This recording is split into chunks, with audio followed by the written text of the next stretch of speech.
before I start, one thing is like, please feel free to engage during the presentation as well. I'd like to start asking with a question. Who do you think, who started the whole thing around personalization? Who comes to your mind? Amazon. Wow, right answer. Has anyone seen this page? This is Amazon's homepage when it launched.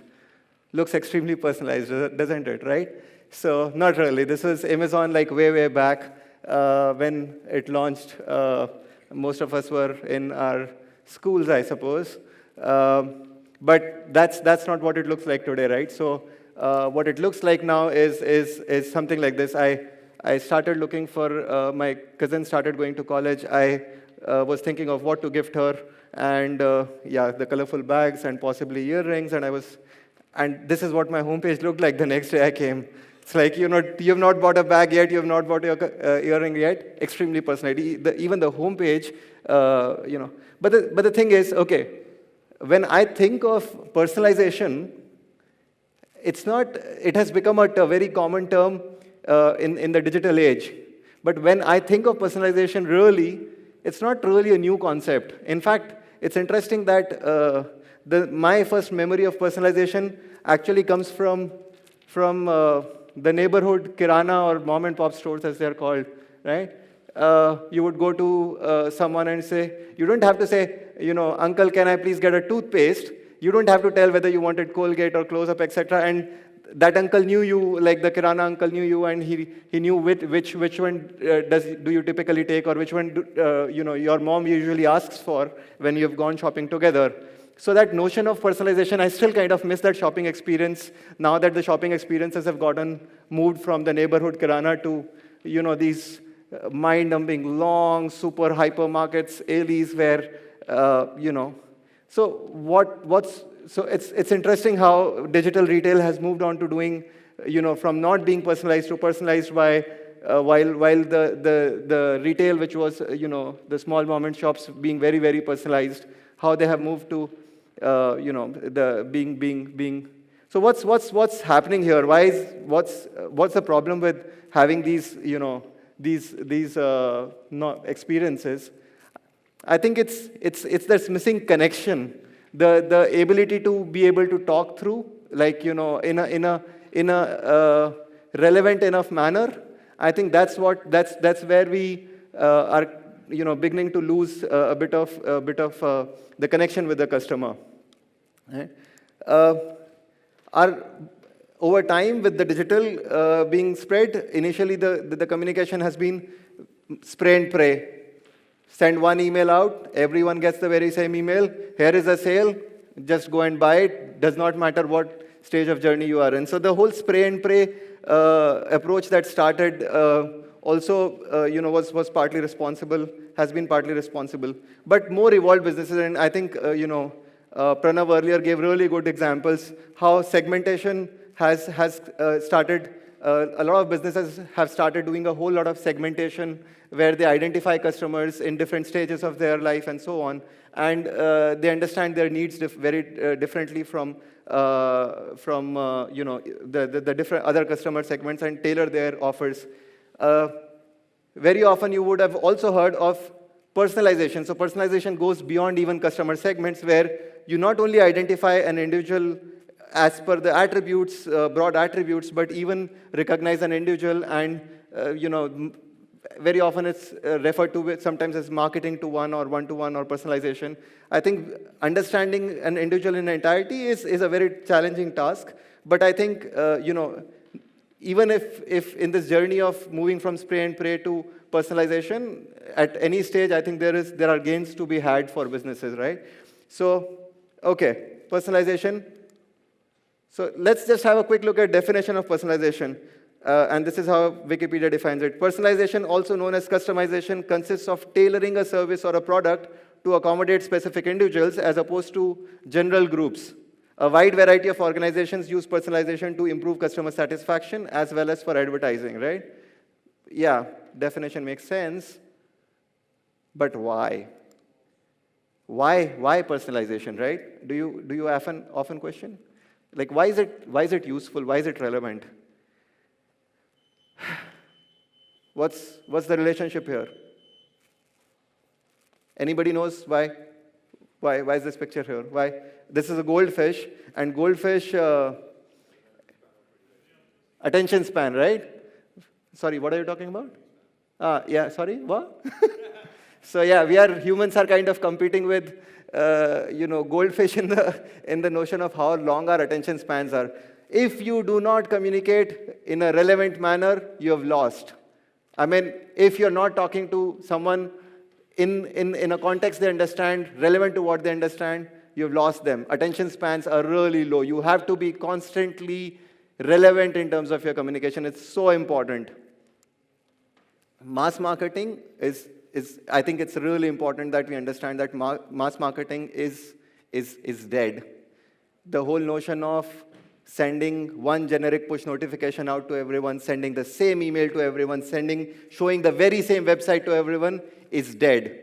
If you're still doing it, sooner or later, new age companies will come and disrupt. And Pranav again gave some really interesting examples earlier. So let's do a quick reality check. 74% of online customers get frustrated when content appears that has nothing to do with their interests. And this is not my survey. This is a reputed consulting company doing a survey. 94% of companies agree that personalization is critical to current and future success, right? You would imagine that if it is so critical and if it is so important for everyone, then everyone should know how to do it, right? But the truth is, 72% of the companies also say that they don't know how to do website personalization. Now that's a massive, dissonance in my mind. If 94% of them or 92% of them end up believing that it's very critical and crucial for their success, and 72% do not know how to do it, so I think we'll focus rest of the discussion today on how to do it. I'll try to give a sense of how to do it. Yeah. So let's put some time into thinking. What are the questions? How do you go about doing it? What data should we capture? It all starts with personalization has to start with data. The very first question is, what data do we capture? Which technology and tools should we use?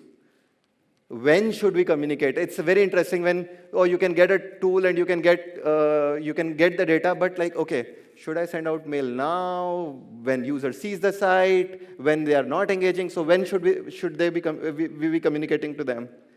A very big one depends on how big your companies are. A politically contentious one, who should own this? IT or marketing? It sounds like these applications or integrations are supposed to be built by IT teams and not really marketing teams, right? Marketing teams are supposed to be people who are good at talking or presenting nice, good, glitzy slides, but when it gets to these core integrations, which are personalization, website personalization, it should be IT which is owning them. Questions? And can you even possibly personalize offline? There may be, I'm not sure if there are people in the audience who belong to primarily brick and mortar or / offline businesses. Is there a room for them to personalize as well? Let's get started. What data should we capture? I'll give you a moment.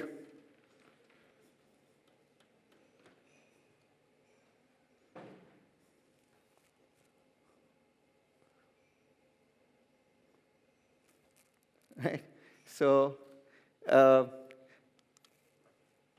the very first set of data points that we should collect, and these have to be explicitly collected, are the typical demographic and user preference kind of information. Things like name, etc. obviously are the very simple ones, but income groups, if you can manage to get it, marital status, industry, household structure, things like gender. These are the kind of the very, very basic demographic information that you have to explicitly collect from the user. Most CRM systems will do it for you, but these are not. These require you to prompt and ask and to the user. Very, very simple ones, but very essential and basic. The very, very important and data points is transactional data points. This is what the customer has given you money for till now.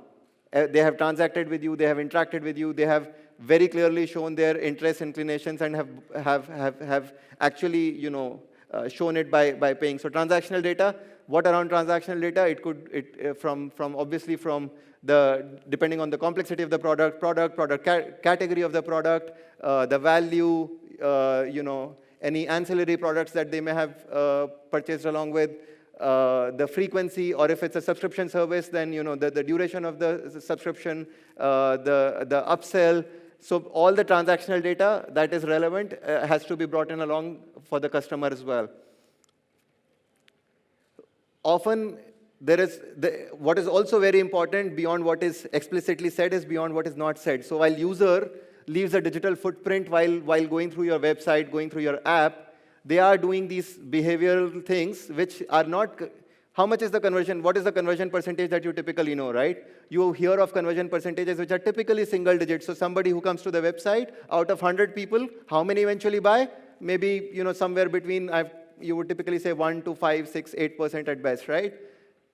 Are you going to lose out on the remaining 90+% of people who just came to your site, did not really buy, their behavior, in which pages they visited, what were the products they were viewing, up to what depth in your website conversion funnel did they really go to? Those questions are very important to understand, and understanding the user behavior in the sense of your customer's journey on the website is also very, very crucial. Very often, people get lost with the transactional data because that's where dollars or revenue or INRs are, and that's where money is, and money is such a huge magnet that you always think, oh, this customer is high-value customer because he has bought 5 times. Maybe he is a high-value customer, but you have to think about all the new customers who probably did not like what you had on your website, and they probably, just what about those remaining 93 or 94% plus customers that you just have behavioral data around. Thankfully, all of us carry these devices, mobile phones, which give you access to something called location, which usually has not been the case with desktops. So location is a very, very powerful indicator for customers' interests and especially when it gets to geography-related businesses, or even geolocality around. Now we have the ability to actually, for an offline store, to possibly identify if a customer is in the vicinity, within a certain vicinity to actually send out relevant promotions. Last but not the least, going beyond yourself, a lot of what we do is also defined by the society or the friend circle or group, the social circle we carry, right? Understanding the social interactions from a customer is also very important. So I've spoken about all these data points. You want data from demographics to transactional to behavioral to social. So when we are talking about all these data points, the next question is kind of obvious, right? Which technology and tools should we use to collect this data, right? And we could do another probably 5-day conference if we ended up talking about the tools, because this probably is from an old time. I think this, I'm sure all of you have seen some version of this. It's of the marketing tech landscape. I think these are like the toolscape has actually grown far beyond this. So there are so many tools. How do you figure out which tools really are good for you? And I think Pranav also mentioned about it's very important to build the right tools. But I do want to bring out one interesting point, right? Right? What's wrong here? Anyone? Using hammer instead of X. Using the wrong tool. Yeah? What's wrong here? What's wrong here? Using the tool the wrong way, wrong method, yeah? But what I really see is wrong here. You don't have the right people. I think right people are very, very important, probably far more important than tools and methods, because tools and methods follow people. So I think you have to find out the right people first. You have to really think about who is it that is driving this journey of personalization for you in your organization, right? Okay. So who should we, I'll get to this question again, right? So when should we communicate? Whenever a customer interacts with you, every user action has to be personalized. Look at the touch points. So when they're downloading an app, and these are the different kinds of touch points. People move across within different touch points. The whole notion of digital is that you do not really move in a very, very linear journey across your channels. People can first visit your app's website, then visit and see your banner ad somewhere, might find you, read a blog about you. So you have to make sure that every user interaction that you have, so whenever a user interacts with you, you personalize. That's when you communicate, you make sure that your communication is personalized. You also communicate when the user evolves. And when the user evolves from their stage, and I think Pranav's presentation referred to it as the baby, the new, the repeat, and the churn. This is the very same cycle in that sense where when people move across different stages of the customer evolution, you interact with them, right? So those are the different times when you communicate with them at least. So let me give you a few examples, right? Thank you for downloading the app. So when somebody just downloads the app for the first time, what do? You send out a communication, thank you for downloading the app. Since it's first time you're launching the app, here's a quick introduction to get you acquainted with the app, right? Very simple, but the recognition that there is a new customer who's just downloaded the app, he doesn't know how to navigate, supporting on navigation, that's a recognition, identification of their stage in their interaction or journey with you, and you personalize it. Thank you for your first order. Here's a free membership card. So see how we start pulling them in. So they made their first order, and you start pulling them into the retention and loyalty cycle to an extent, right? Hello, Gaurav. You must be calling about the iPhone 6 you ordered yesterday. How many of you have actually tried calling call centers and punch in your 11-digit order ID, and then you suddenly scramble on your phone, on the very same phone that you're talking, and then you say, oh, let me open up my order on the phone, put it on speaker, and try to find the order ID, and then you punch it in, and then you're put on hold, and it's like, yeah, can you please tell me about which order you're talking about? And like, wow, why did you ask me to even place the order at first? Sometimes, it's better than this, but imagine your phone number was there with the retailer, the website that you bought the phone from. As soon as you call, if their telephony system, call system, recognize your phone number, recognize that you had placed an order within last X days, could be 3, could be 5, could be 7, or depending on the delivery, and prompts the service agent to give you the details of all the orders the recent orders that you possibly could have been calling about, giving them instant context. These are the kind of very simple touch points, nothing very crazy and fancy, requires some thinking and some execution around it. World's best churn prediction algorithm. Any sense? Ask. You know what? All of us do not value voice of customer enough, and we analysts are very often guilty of it because we think we have behavioral data. We can always understand whether a customer is churning. You know what? People are extremely eager. In fact, they are so eager that if you do not give them a place to tell you about their experience, they sometimes go to social media and say, I hate X, and never buy with X because, and they give that experience out. If you actually give them the chance to share their concern and resolve those concerns, not only will you prevent your social media debacle for your brand, but you would also, this is one of the best churn prediction algorithms. Communicate often and frequently with your customers to get feedback and ask them about their experiences. So it's completely all right. It's a explicit data point. It is not an implicit data point, but it is very, very valuable. And this is kind of a very interesting example. You can even co-create products. So it's not only your journey should not really get stopped at understanding the users and personalizing communication. You can actually, this is a very successful campaign by Lay's where they actually asked users to create their flavors and then got voting on it to decide. And you can co-create the product. Why even, this is a very interesting way to not only make products which are relevant for customers by actually, by asking them to suggest the products that they would want and getting feedback from other people around what flavors make sense for them. And it's a user research mechanism through co-creation. So who should own personalization? IT or marketing? Those for IT? Show of hands. Those for marketing? So nobody should own, I guess. Those for marketing? Okay. More marketers in the room. I can certainly see that and imagine. All of us like, yeah, this is my stuff. I have to own it. You know what? Who should own it? This guy should own it. A marketing technologist, right?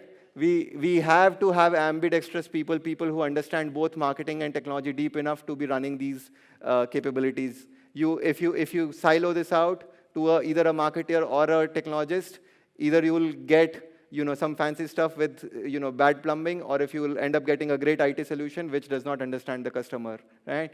So it's extremely important that somebody who's ambidextrous leads this effort.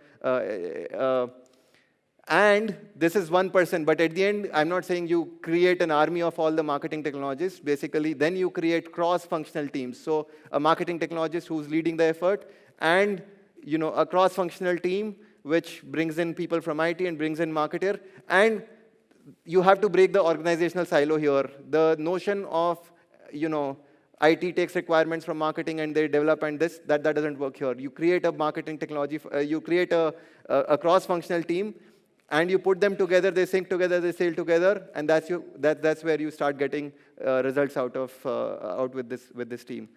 Can you personalize offline? Little more limited. I'll talk very briefly about it. There is tech coming now. Beacons are getting into some of the big retail stores. People have started experimenting.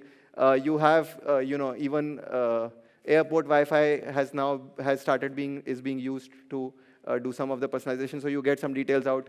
There are small little ways to personalize NFC, near field communication as well. So there are technology which is allowing you to get some sense about a devices or an individual user's location, etc., and surroundings, and possibly in-store promotion. So there is a company that I know which does.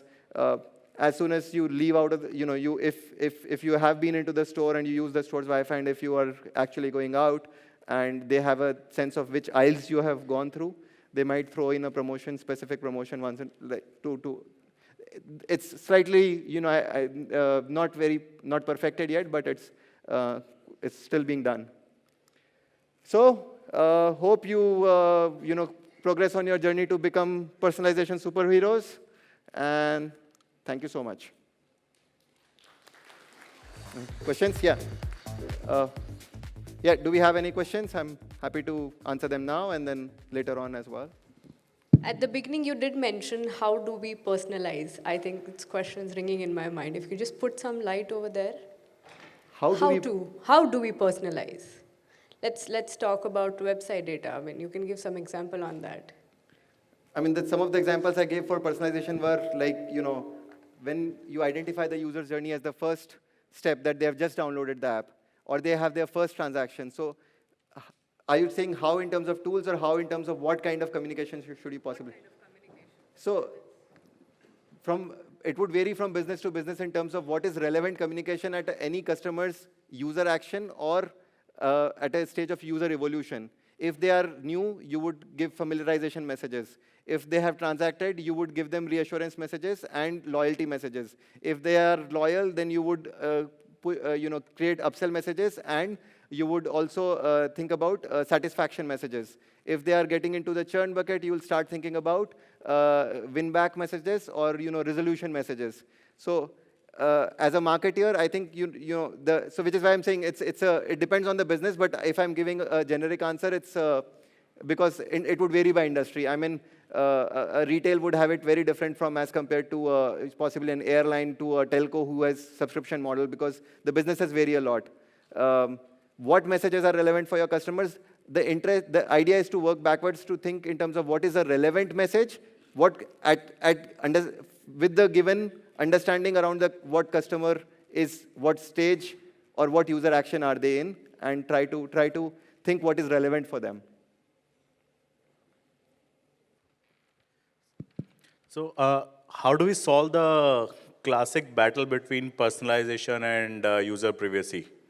Like, user data is the food for personalization, but users don't want to share that data. I think most of the data we have talked about it does not really, I mean, there are things that people don't want to share around explicit questions around income or those questions may not be asked, but behavioral data is quite trackable. Location requires permission, etc. The problem with privacy is if they see a relevant use case, why you are asking for these questions. So one of the things that I love the level of personalization that TripAdvisor does. From say, for example, I gave them the permission to know my friends on Facebook because I see that when they recommend hotels now, they tell me which hotels have my friends been to in that particular city, and that gives me an assurance in terms of I can go and check with a friend. I don't mind giving information as long as you make me realize that there is a good use case for it. Instead, if you ended up asking me, oh, give me all your phone book, and wait, you are a retail app. What do you have to do with my phone book? Why are you asking for my phone book? And that's where I would say, oh, wait. I'm not giving you anything. I don't know what you want to do with it. But when you give enough clear indications in terms of how you use the data and what you do with it and how will you actually make their journey better with the bits of pieces. Another thing is around being a little more gradual and nice. If you ask everything up front, you'd probably lose them. But if you ask a certain level of information and they see you actually giving in the value from that data, over time you can ask for more. So user profile should not, user preferences and profile should not be one long form at the beginning, but it should be a piecemeal, as we get to know each other better, feel free to ask more. So over time, gradually, these are the two approaches. But privacy itself, the whole notion of, not sharing data, I think most people are comfortable sharing as long as they know there is a real value and there is no risk of, breach. So the context and confidence is important, Yes. basically, to be Yes, shown to yes, the customer. Yes.